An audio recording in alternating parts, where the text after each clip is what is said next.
नमस्कार, आप देख रहे हैं आज तक। आपके साथ मैं हूं सईद अंसारी। हम आपको कुदरत की ऐसी भयावह तस्वीर यहां पर दिखाने जा रहे हैं जो इंसान जिसके आगे बिल्कुल भी बेबस नजर आता है। कुदरत ने ऐसा कहर ढाया कि इंसान बस मूक दर्शक बना रह गया। क्या आपने कभी कारों को कागज की नावों की तरह चलते हुए देखा है? क्या आपने कभी पूरे के पूरे शहर को टापू में तब्दील होते हुए देखा है? तो देखिए कुदरत का ये कहर और इंसान लाचार, बेबस, कुदरत के आगे मजबूर।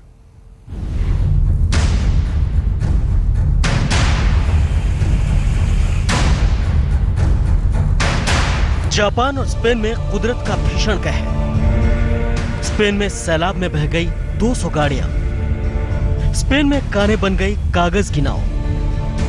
जापान में 27 सेकंड में तैरने लगा घर। हवा में जिंदगी, जमीन पर मौत। दुनिया के 2 देशों में बारिश और समुद्री तूफान ने बड़ी तबाही मचाई है। जापान के जोसो शहर में घर, खेत, बाजार, हाईवे सब डूब गए। स्पेन के आद्रा शहर में अचानक आई बाढ़ में 3 लोगों की मौत हो गई। शहर की गलियों में सैलाब नजर आया। जापान और स्पेन में बारिश और बाढ़ से आई तबाही का एक एक मंजर देखिए।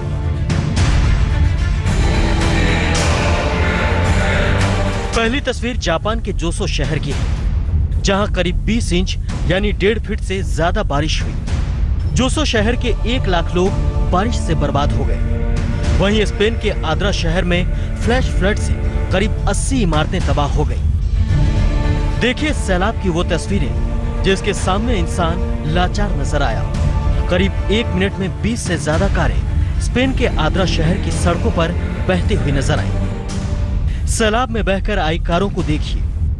1, 2, 3, 4, 5, 6, 7, 8, 9, 10, 11, 12, 13, 14, 15, 16, 17, 18, 19, 20, 21 और ये 22।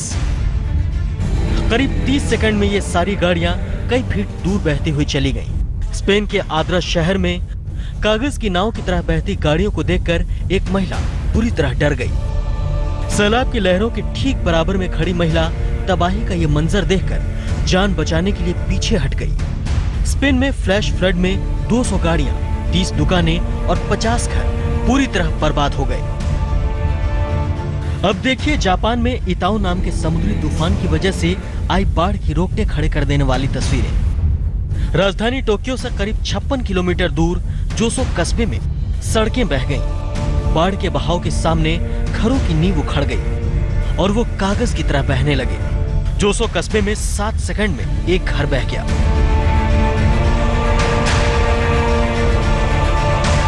एक और बड़ा सा घर महज 21 सेकंड में सैलाब के साथ चला गया। करीब दर्जन भर से ज्यादा घर इसी तरह बाढ़ में बह गए। जिनके घर बच गए उन्हें भी डूबने का डर सता रहा था, इसलिए लोगों ने घर की छतों पर शरण ली।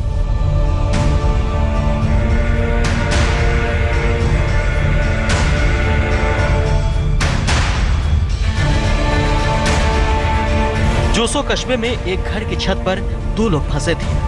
डूबते घर की छत पर बैठे दोनों लोगों को हेलीकॉप्टर से रेस्क्यू किया जाने लगा। छत पर जिंदगी के लिए संघर्ष करते दूसरे शख्स के हाथों में उसका पालतू कुत्ता भी था। जिस घर की छत पर वो बैठा था वो किसी भी वक्त बह सकता था, मगर खुशकिस्मती से उसके पास भी हेलीकॉप्टर रेस्क्यू टीम पहुंची और बाढ़ से सुरक्षित निकाल लिया। हेलीकॉप्टर से रेस्क्यू करती टीम ने घर की छतों पर कई लोगों को एक एक करके बचाया। जापान के जोसो शहर में आई बाढ़ से बचाने के लिए 26 रेस्क्यू सेंटर बनाए गए हैं। 10 सितंबर तक करीब 2500 लोगों को रेस्क्यू किया जा चुका है। मौसम विभाग के मुताबिक करीब 2 फीट तक बारिश से सड़कें, मकान, बाजार हर तरफ पानी भर गया। पूर्वी जापान में करीब 5 लाख लोग और दक्षिणी जापान के करीब 8 लाख लोगों को बाढ़ और तूफान के मद्देनजर सुरक्षित स्थानों पर जाने के लिए कहा गया है। जापान में 2011 की सुनामी के बाद इस बाढ़ को सबसे बड़ी तबाही बताया जा रहा है। आज तक ब्यूरो। चक्रवाती तूफान इताऊ और उसके असर से लगातार तेज हो रही बारिश ने जापान की राजधानी टोक्यो के उत्तरी इलाके में भीषण तबाही मचा दी। घर के घर सैलाब में बह गए, कई इलाके पूरी तरह से टापू में तब्दील हो गए और लोग बस बेबसी से इस पानी के उतरने का इंतजार करते रहे।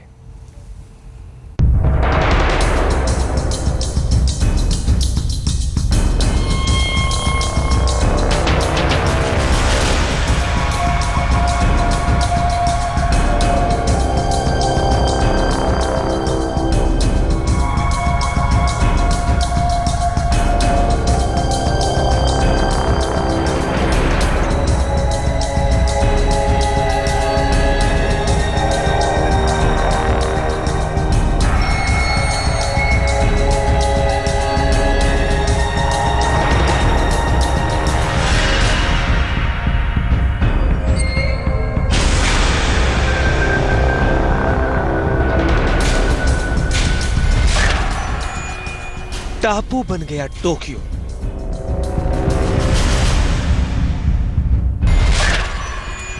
कागज की नाव बन गया आशियाना।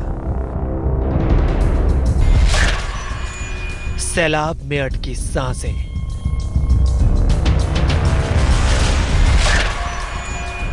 आसमान से बरसी आफत।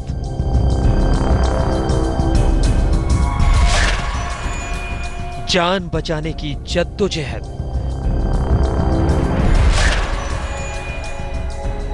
सड़कें बनी समंदर।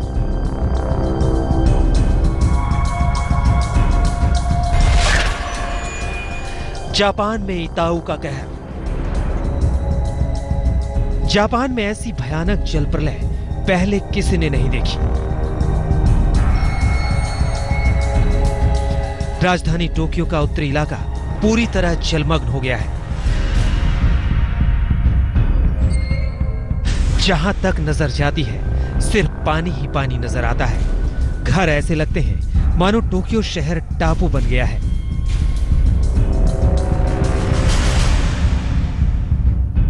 जापान में चक्रवाती तूफान इताऊ ने भारी तबाही मचा रखी है।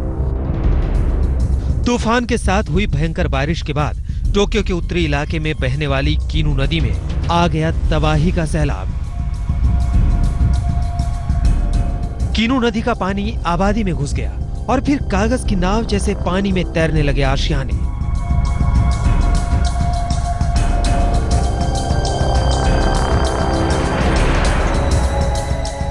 देखिए किस तरह पानी में सूखे पत्ते जैसा बहता जा रहा है ये घर। ये हालत किसी एक घर की नहीं है। ऐसे ही ना जाने कितने आशियाने आंखों के सामने बह गए। ऐसे ही एक घर के साथ एक महिला भी लापता हो गई है, जिसका अब तक कोई पता नहीं चल पाया है।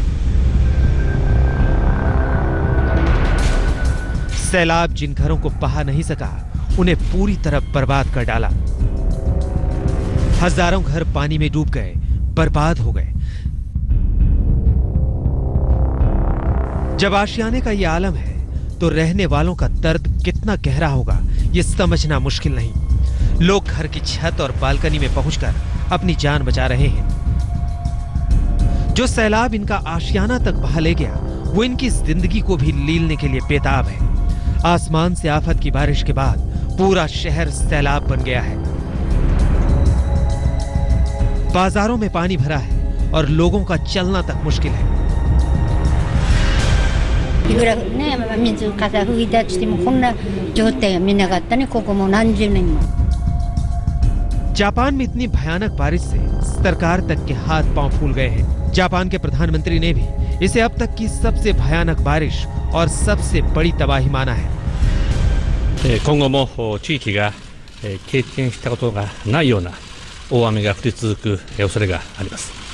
政府一丸となって人命の安全確保を第一に災害応急対策に万全を期してまいります。 जापान के नेशनल चैनल NHK के मुताबिक राजधानी टोक्यो के उत्तरी इलाके इबाराकी और तोशिगी में करीब 20 इंच बारिश हुई। इसके साथ ही जापान का जोसो शहर भी बुरी तरह प्रभावित हुआ है। मौसम विभाग ने आगे भी भारी बारिश का अंदेशा जताया है। आज तक ब्यूरो। मनुष्य पर कुदरत की मार पड़ी जापान में तेज तूफान भारी बारिश में हजारों लोग बाढ़ में फंस गए। लोगों को बचाने के लिए रेस्क्यू टीम दिन रात काम कर रही है। कैसे आसमान से बरसती आफत के बीच हेलीकॉप्टर के जरिए लोगों को बचाया जा रहा है, लेकिन मुश्किलें तमाम हैं।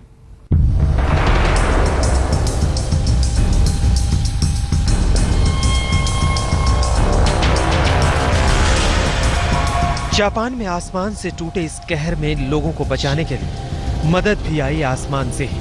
देवदूत बनकर सैलाब में फंसे लोगों की जान बचाने में जुटे हैं सेल्फ डिफेंस फोर्सेस के हेलीकॉप्टर।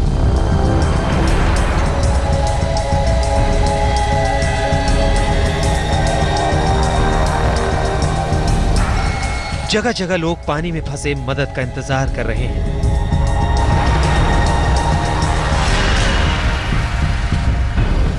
कोई किसी खंबे के सहारे जिंदगी की डोर थामे है, तो कोई घर की छत पर पहुंचकर बचाव दल का इंतजार कर रहा है।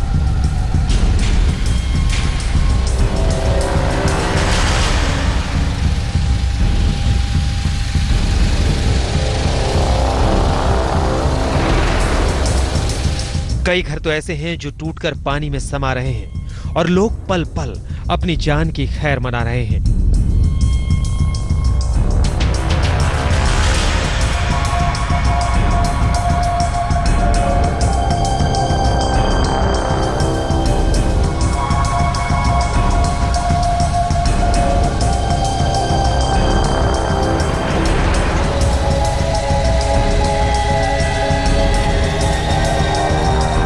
नदी का पानी उत्तरी टोक्यो के इबाराकी और तोशिगी की पूरी आबादी को अपनी आगोश में ले चुका है। इसलिए लोग घर की दूसरी मंजिल पर पहुंच गए हैं और बालकनी में खड़े होकर मदद की गुहार लगा रहे हैं।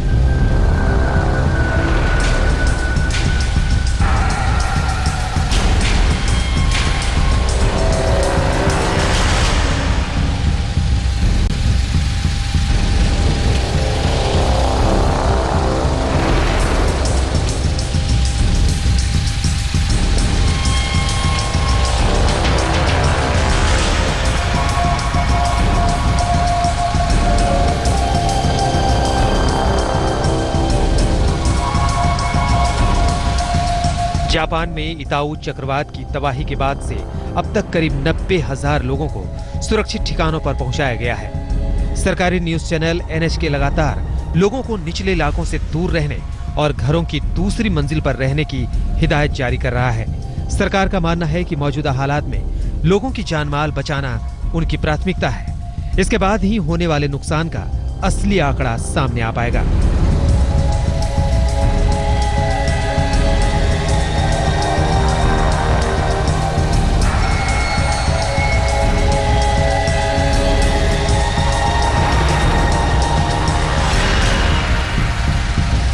आज तक ब्यूरो। इस बुलेटिन में फिलहाल इतना ही। नॉन स्टॉप खबरें लेकर हम होते हैं बस कुछ ही देर में हाजिर। आप बने रहिए हमारे साथ, देखते रहिए आज तक।